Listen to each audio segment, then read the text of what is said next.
Hangout is now live.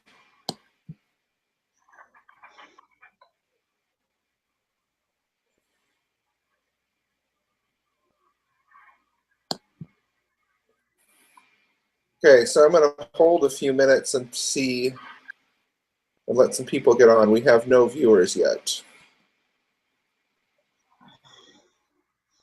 Well, it just turned 9.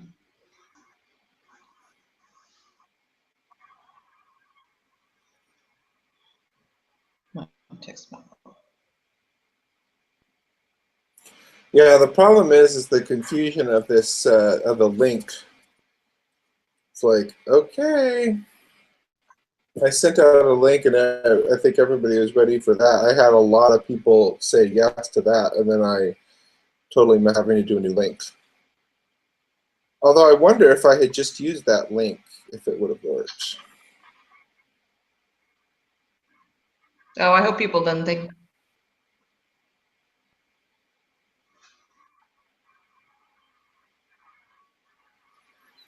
Okay. Viewer count is still 0, so we're going to hold off until the viewer count is at least, what, 2, 3, 4, 1? Well, it's not counting me. It's not Is it counting not you and counting me. me? No, because Oh, okay. you're part of the host. Okay, I just texted Mindy and said, oh, I have 1 viewer now. Yeah. So I said earlier that we're going to hold until we have a few people. And here's Julie, who's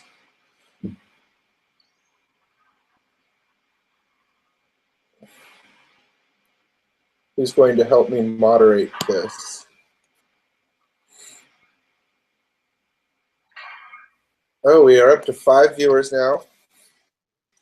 We're still holding for a couple of minutes before we start, just to give people a chance to get on. 6 people are there, and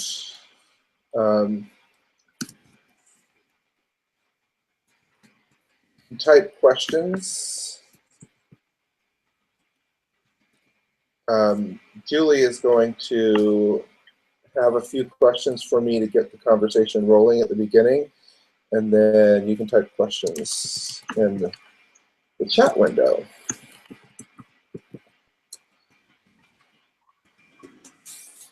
And we'll see if anybody has anything to say.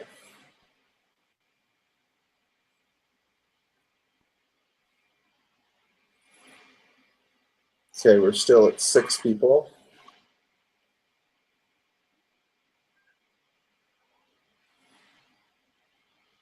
Now, if you want to identify yourselves while you're who you are, maybe you can go ahead and just type that in the chat window so that we can see who you are. Okay, Rob Blair is here. He's texting me. Although I just got that as a text, so maybe if you want to text my number too, that's another option.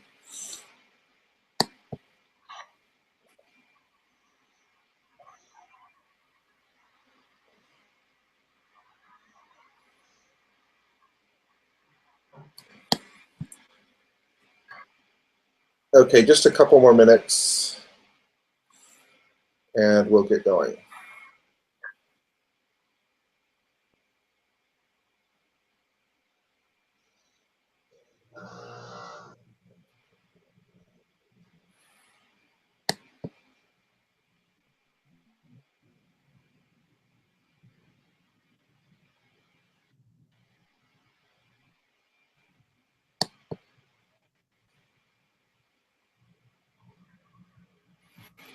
Okay, I'm assuming that the chat feature is not working because I haven't gotten any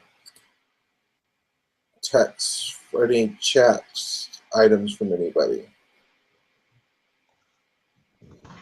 Yes, I'm getting a text Andy, saying, I just sent you one. yes, I can see it from Julie, but I can't see it from anybody else. We're up to 7 people. I do have access to email, WhatsApp, and my text messages. So that. So you are fully connected. I am fully connected. So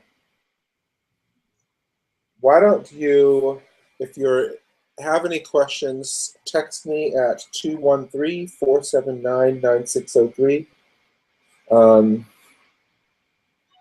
I already have multiple people saying this, and so now I just have my, there's my chat window. It's the iPad. Okay. Great. We've got Carol. Tina has also let us know that she is here. They don't see the chat window, but they're on with us. Okay. All right. So the chat window may not be working for some people. Okay. So yeah, let's go ahead and get started. I'm going to let Julie get us started since she's going to moderate with some questions to begin with.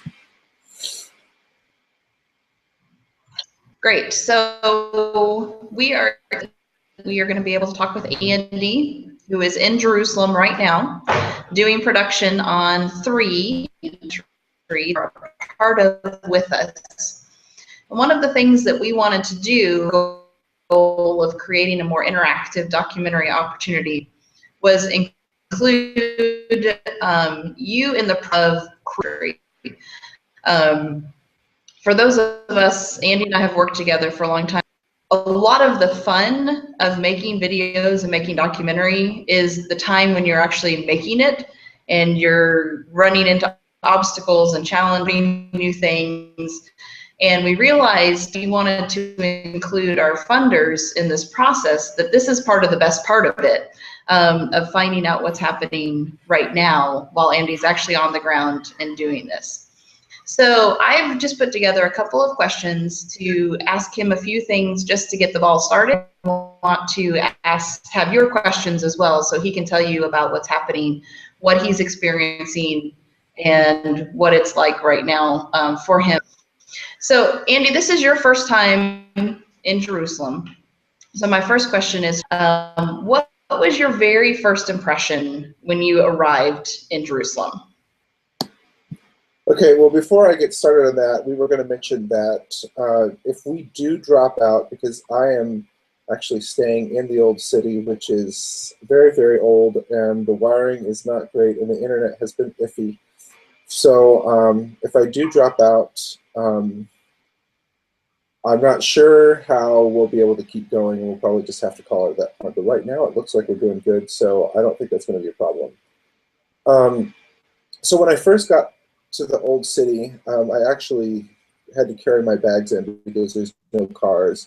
And so after being tired from traveling already and exhausted, I had to carry my bags about quarter mile into the city. But it was exactly what I expected, or visually it was exactly what I expected, but actually being here, it is really overwhelming to see a place that is Larry and humanity piled on top of each other, that I really at first was like, what the heck am I doing here? I did not know really how to process it all.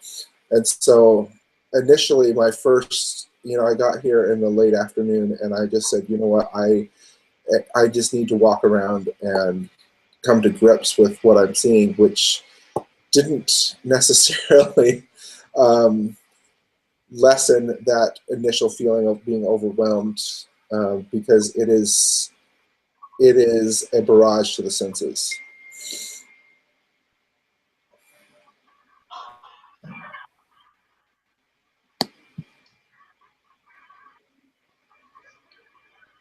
Okay, sorry, it froze there for just a second, Andy. So I was waiting to see if you'd actually finished your answer or not.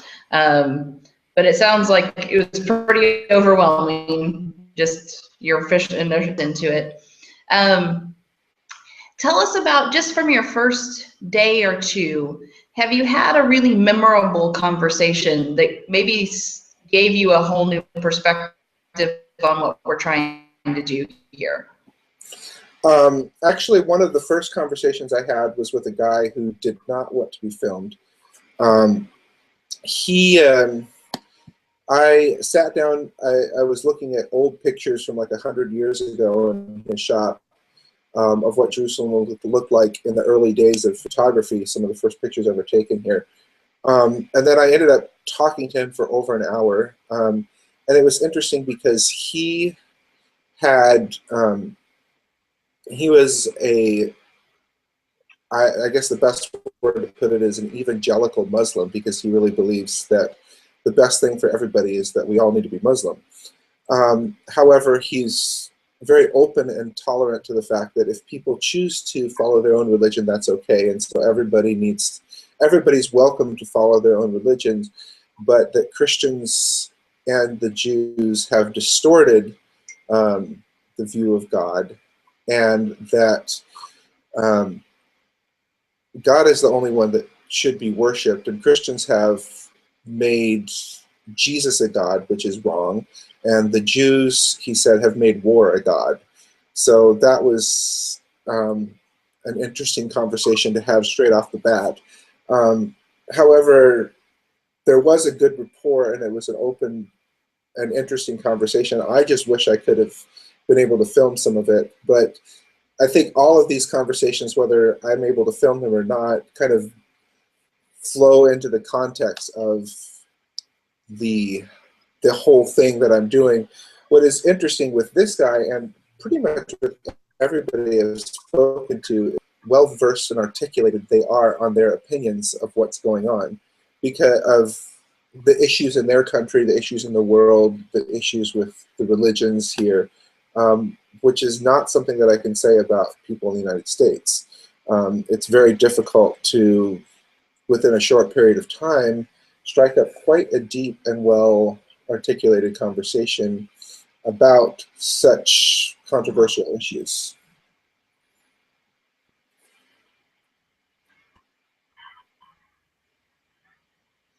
That's really interesting, that perspective on it of people who are articulate and willing to engage in such a controversial topic. It's also interesting that you're having a hard time getting some people to be willing to, which is a challenge, obviously, for our documentary to make. You know, in making a film, documentary film, I know a lot of times I have lasting impressions, a visual that kind of stands out for me. You know, in a place that's full of visuals, is there one that's right now just really standing out in your brain that says this trip to you right now, or you still have more time there, but just for the visual that stands out for you? It's hard to really wrap my head around what one visual. I mean, something that is interesting is I came up to Jerusalem. I expected to be able to see the Dome of the Rock, like, boom, from everywhere. And that's not necessarily true from certain perspectives of the city. But when I finally did see it, you know, that is the loudest, largest piece of architecture here that is absolutely beautiful, and I hope to be able to go up and see it. I'm working on that, since non-Muslims are allowed to go, but only under certain conditions. So I'm working on that. And I think looking at that, and then especially when you see it from the Western Wall, when you see the Jews praying, and then you look out over that, you see the Jewish people praying, you see the Dome of the Rock, which is a Muslim worship place of prayer, and then churches and mosques lining everywhere. It just kind of encompasses the whole situation of why this is so important to these people. And I think especially between the Jewish population and the Muslims, I can see why there's so much controversy, because there's these two things right there. And I remember as Shabbat happened, or the Sabbath, the sun went down, and the Jews, I'm sorry, were singing and praying at the wall, and at the same time, you could hear the Muslim call for prayer, and all of these sounds clashing just was something that was very overwhelming.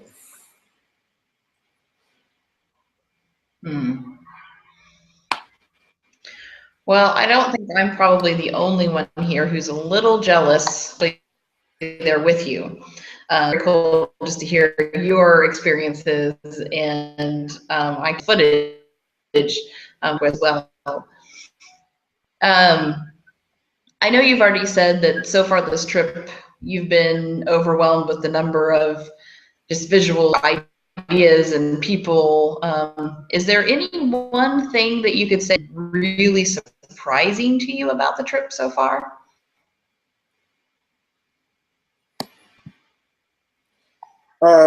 I think I just said it, is probably the clash of sounds, because I don't know if you could hear it a few minutes ago. There was the call to prayer that was hanging out, but the sounds, and I've been really trying to concentrate on getting the sounds of the city, because it's something that I don't think I've ever really heard the sounds before. And you know, at the Western Wall, I wasn't able to. They don't allow cameras on the Sabbath because that's considered working. And even though they don't care if we use cameras, as out of respect, they do not allow cameras at the wall on the Sabbath. So I guess on a technicality, I kept my audio recorder out, which is a standalone audio recorder, and I recorded the sounds. And then just listening back to those, you hear things, and it's interesting because it's not a single service that happens there, or a single moment. There are, in a sense, dozens of small groups of 10 to 12, and sometimes 20 or 30 people, but mostly 10 to 12. There's dozens of these little groups that have their, that somebody is praying, or that they've brought out the scrolls to, and the sounds of all of that coming together was just very intriguing to me. And so I took that into Sunday and said, you know, what are the sounds that I can get from the Church of the Holy Sepulchre, which is the primary church here. I actually tried to see what was going on at some of the other churches in the city, but they seem to, on Sundays, everybody goes to worship at the Church of the Holy Sepulchre. They were all closed on Sunday. So there's also there a clash of sounds, because you hear multiple services going on in one church at the same time for different branches of Christianity, from the Catholics to the Greek Orthodox to the Ethiopian Coptic Church, and Russian and Armenian. And while in the main area there's only one service going on at a time, there's all these different chapels that line the area with different shrines and tourists and choirs and organs and chanting and preaching all happening at once, and trying to just put that all together was kind of insane. And I was surprised to notice that people were still notice that people were finding space to worship despite all of this noise. Mm-hmm. That sounds really interesting, and I'm surprised by the sex engines. You know, we have thought of it more as religions and I think a little more unified, and hadn't really thought about how even just, there's so many different portions of that, and that they would be kind of happening at the same time there too. To see more about that. I've got one more question on my list, and then we'll be ready to take anybody else's questions that they're thinking. So if any of you all want to go ahead and get your questions to Andy by text or group chat, email, you can also send them to me, my information, instead of Andy's. So my last question is, you have left now, what's the number one thing you want to pursue more deeply that you haven't gotten to do yet, or that?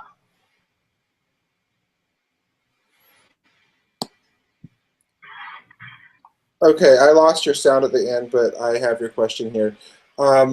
Before I get going on that, I'm going to give my number again to text, and I lost internet on my iPad for some reason, although it's still happening, and I can get texts on my computer, so don't worry about that. I will get them, but maybe you could give your number, Julie, so that you could, somebody could text them to you as well. Sure. My number, if you'd like to text me with a question, is 949-293-684. You can call me at juliemartinez5@gmail.com. Okay. There's a couple of things that I still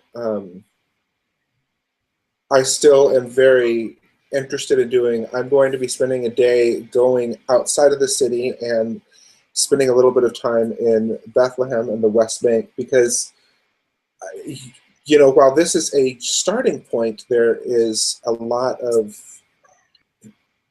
you can't talk to anybody without having to have some part of the conversation be about what's going on outside of Jerusalem. It seems that a lot of that, inside of the walls of the city, a lot of the bigger picture is held to intense conversation and not acted upon, although from time to time I know that it is, and it's outside of the walls that tensions boil over more than what you see inside of this. I think there seems to be, in the conversations that I've had, a consensus that, while we may disagree, we're going to let Old Jerusalem be Old Jerusalem, and because I guess, well, obviously they generate a lot of dollars from the millions of tourists who come here every year. So they have economic motivations to do that. But so I'm interested in spending some time doing that. Also, more conversations. The more conversations I have had, the more confused I get. And I don't think I've had any two conversations that have had consensus and opinion. And I'm kind of interested to see if in more conversations there will be some type of consensus that may appear in between even two people. I don't know if that will happen, but it would be interesting to see. I guess that's part of the complication of the situation. So it's interesting to me. And so, getting outside of Jerusalem for a bit, there's still some locations that I haven't seen here that I would like to see, although are not really necessary to film, but since I'm here, I might as well see them. Yeah, that's what I'm still hoping to do.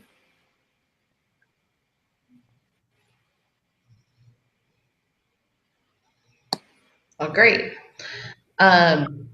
Let's take any questions now we have from anybody who's joined us. Andy, do you have any question that's come into you there?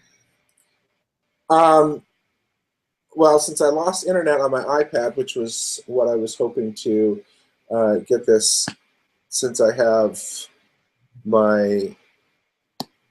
this thing up full screen, okay, there we go. Let's see if I've gotten any text.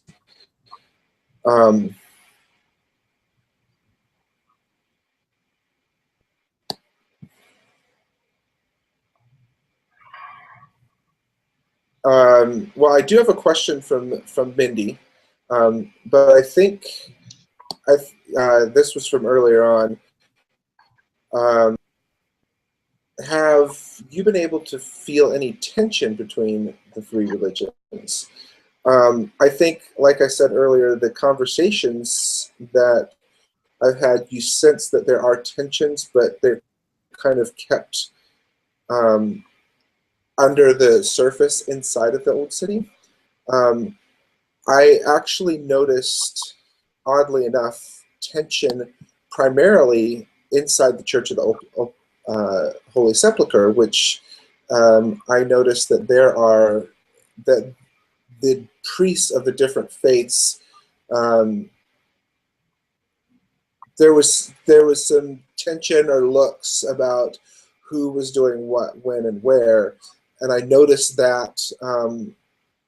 Especially from the Ethiopians towards the other faiths. I didn't notice as much between the Catholics and the Orthodox. But that may have been just what happened at that moment.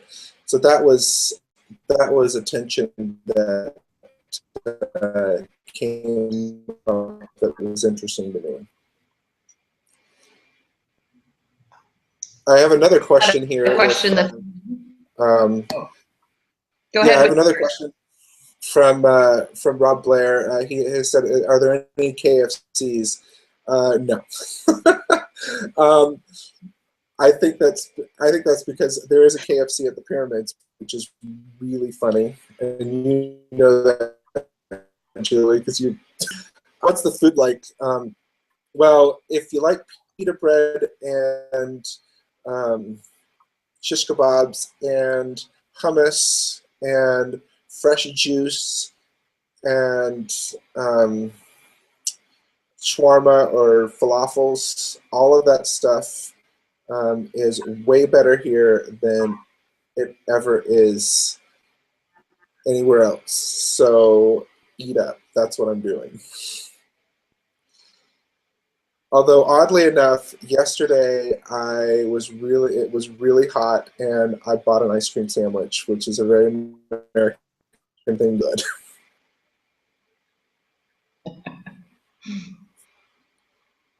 All right, I've got a question here for you. This is from Laura. Have any of the religious groups tried to evangelize you or try to get your faith?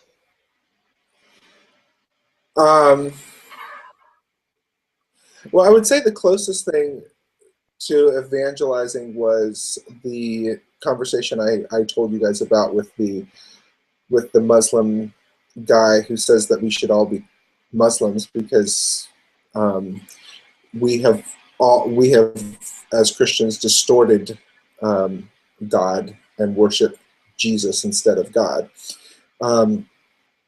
Honestly, he has a point, although it's I guess a matter of him not understanding Christianity and having only understood his background. But I haven't. That's the only time I did have a guy, a Muslim guy, handing out tracts at the gate, and I got a tract, and I kept the tract. I have not read the tract, but it was definitely targeted at tourists and primarily Western tourists because it was talking about science in the Quran and how science in the I think it was about how science in the Quran can coexist. Although I didn't get more than the first page because I was moving on to other things, but I kept it and I want to read this tract. So that was interesting to be handed a tract here.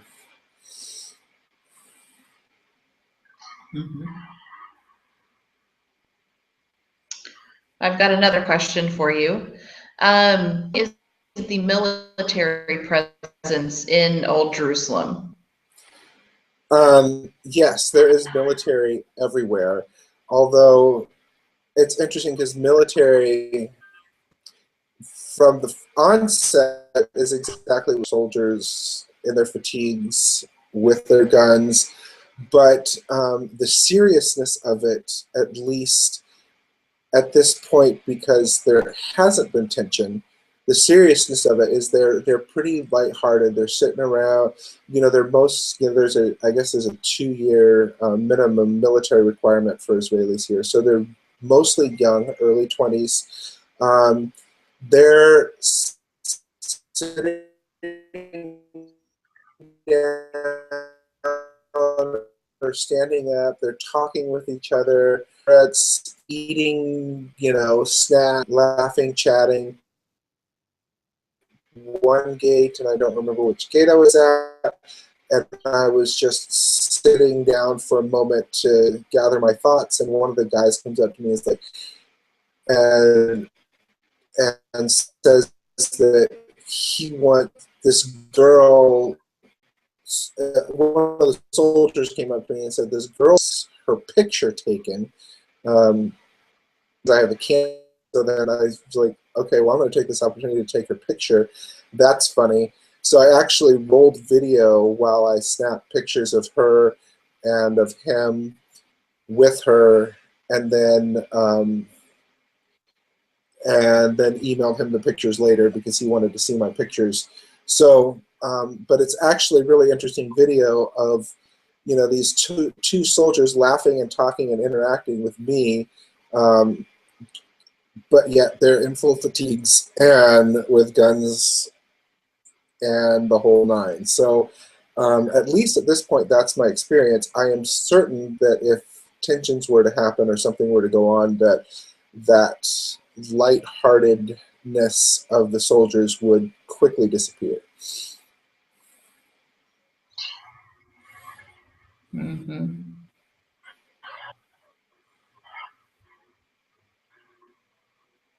Okay, I have another question if you don't have any. Have I encountered any Jehovah's Witnesses, Mormons, or are they considered Christians by the Jews or Muslims? Actually, that's an interesting question, because I haven't encountered them, and it would be interesting to see if the Jews or Muslims do consider them Christians. I actually will remember that and try to see if I can talk to somebody about that. I did have a guy last night jokingly ask me if I wanted to find more than one wife here, and I said, no, one is enough. And he said, oh, well, you'd have to become Mormon to do that anyway. So I guess they do know who Mormons are, so that's my only interaction on that.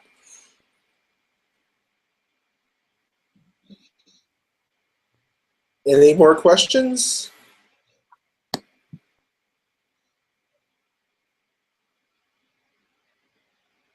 Well, I have another question I just thought of, Andy. As I'm listening to you talking about your different experiences, we're 3 religions, but as you were there in Jerusalem, the epicenter of religion, is there any space for the secular there? Do you see expressions of secular things? I mean, there's commerce and other things. What space do you see for that there? The truth of the matter is most of the people in the city are secular, and they don't. Most of the Muslims I've talked to, they'll outright admit, oh, I'm Muslim, but I don't really practice my religion. I go to prayer, like once a month or something like that. Others are more faithful. I think it's kind of the same in most faiths, that the majority, are relatively secular, although here they are very, they readily admit their religion, but then they're quick to follow up with like, well, I don't practice it, or, Jewish people will say, I'm a secular Jew. I mean, that's their initial conversation is, I'm a secular Jew. Like they want to make sure that you distinguish them from, the etc. So actually, going on that, I think this is something that I discovered yesterday that I think it's interesting, that within the Jewish faith there are there was a faction of the ultra-Orthodox who believe that Israel should not be a state and are often seen protesting along with Palestinians because they believe that the only way that Israel should ever be a state again is not by our power, but when the Messiah comes. So I had not actually heard of that perspective before, so I thought that was interesting, and I thought I'd share that. So I have a question here from Megan, and let me read it first before I. Okay, she says, what about silence? Because you mentioned the clash of sounds. You know, it is funny because there are spaces of silence that you can find around the periphery, and I think that there is space for silence. I walked along the top of the old wall, was overlooking a Christian cemetery, and it was absolute silence. I could barely even hear cars, and you're talking about a city that's 1 square mile, and there is space for silence, which I was shocked. And even inside of the church, you know, churches, you know, and the Western Wall, if you back off from the crowd, you know, there is noise of humanity around, but you can get to a place where you feel more reflective than just you know, this clash of noises, which is interesting within a small area that there is all of that. Mm-hmm. Yeah, really interesting question. All right, I've got another question here. This one's from Michael. Based on the significance that Jerusalem holds for 3 major religions, do you have a sense that it could ever be shared peacefully? Ha ha ha. I think the one that the question that I will, no, the statement that was told to me yesterday, which still sticks loudly in my mind. Multiple people have told me that politicians have just made the situation worse, and the harder they try, the worse it gets. And it doesn't matter if, you know, they said, in fact, by consensus, the only one that said did any good was Bill Clinton, and I have had several people tell me that. They said Obama promised a lot, but has not delivered a lot. Although I've heard the opposite opinion, that he has helped. But they said, for the most part, politicians don't do anything. And somebody told me yesterday, they said, I think that religious leaders need to take leadership in the situation, because politicians just make it worse. And if the religious leaders could speak directly to each other and have a conversation, there might be consensus and peace here.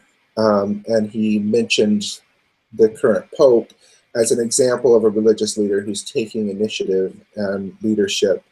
And maybe that would be the type of situation that might allow this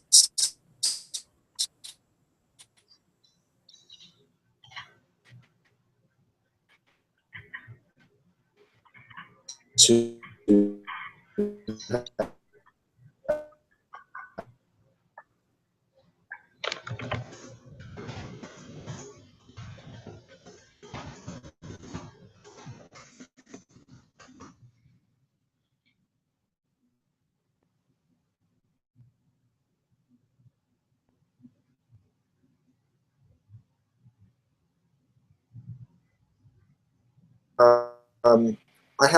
I'm connecting with Christians more later in the week. So that's one thing that hasn't happened as much yet. Although the answer that I've gotten from the, you know, impromptu conversations I've had with Christians or about Christians is that they've gotten the short end of the stick here, because first of all, they are the minority of the minorities, and only being several percent of the larger population. And when the Israelis and the Palestinian Authority have worked together, they are not, the Palestinian Authority or the Palestinians are considered Muslims, and so they have always gotten the short end of this. And that's about the most that I know. I don't, that's just my observation, and and hopefully later this week I can speak more to that, but that's what I have right now. Okay. Great. Do you have any more questions there, Andy? Yeah, I have one. Let me read it first. Okay, it's interesting. Okay, so what quarter of the city am I staying in? How would you compare the atmosphere and vibe in the different quarters? I am staying in the Muslim quarter, and I think the vibe is very different in each quarter. Although, there's two of the Christian quarters. And I'm not at this point. I'm not sure. The Armenian quarter is more reflective and quiet. The main Christian quarter and the Muslim quarter are very vibrant with activity. And then, interestingly, I felt the Jewish quarter.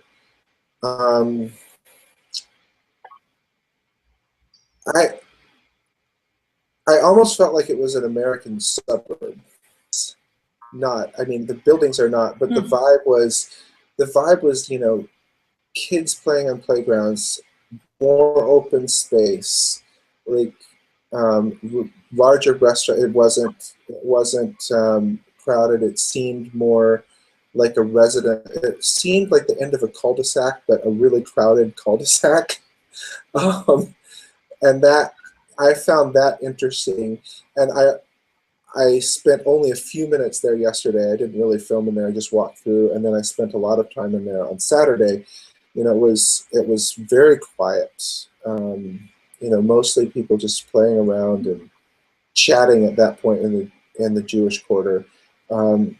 Much busier yesterday, although still kind of the same vibe of a very family-oriented little neighborhood. So anyway, that's my initial. I want to actually spend a little more time there and film during the week. So we'll see what happens.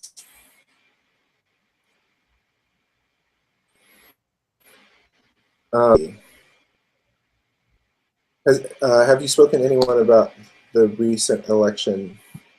I have not specifically asked about that. However, everybody has their opinion, and most of them have been negative. So either I'm speaking to all the people who don't like him, and none of the people that voted him, but obviously he was voted in. So I don't know.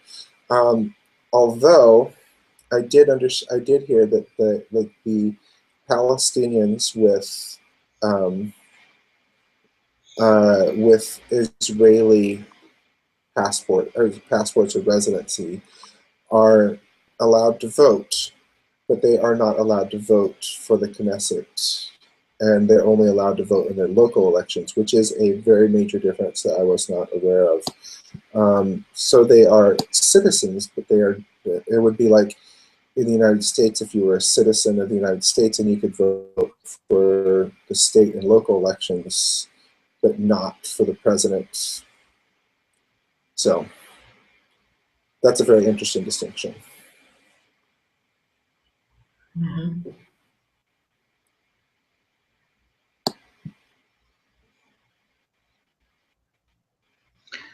Well, those are all the questions I've received so far. Do you have any other ones, Andy? Okay, I have another one. With all the tourists around, do you feel treated differently than any other nationality? Honestly, I don't think at this time of the year at least, Americans are not even the majority of the tourists. I'd say there's a very equal representation of Asians and Europeans and Americans. I think the tourists are all treated kind of the same. At least that's what I've noticed.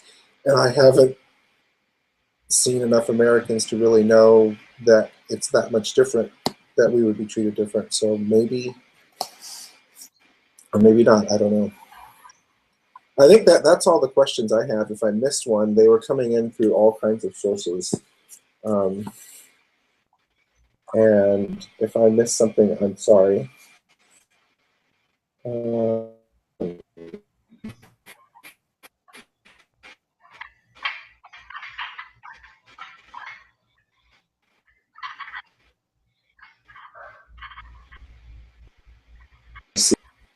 I think that's 11 16, so up and down, but thanks for joining us. I'm sorry, I was hoping to try to have somebody else along with me. However, I very much miscalculated the timing of what it would be here in Israel when I scheduled the time over there. So I'm going to actually go back to sleep because it's the middle of the night. So. Well, Andy, thanks for getting up and talking with us. I'm excited about the experiences you're having and can't wait to see what you're going to come back with. All right. Well, thank you, everybody, and we'll talk later. Good night.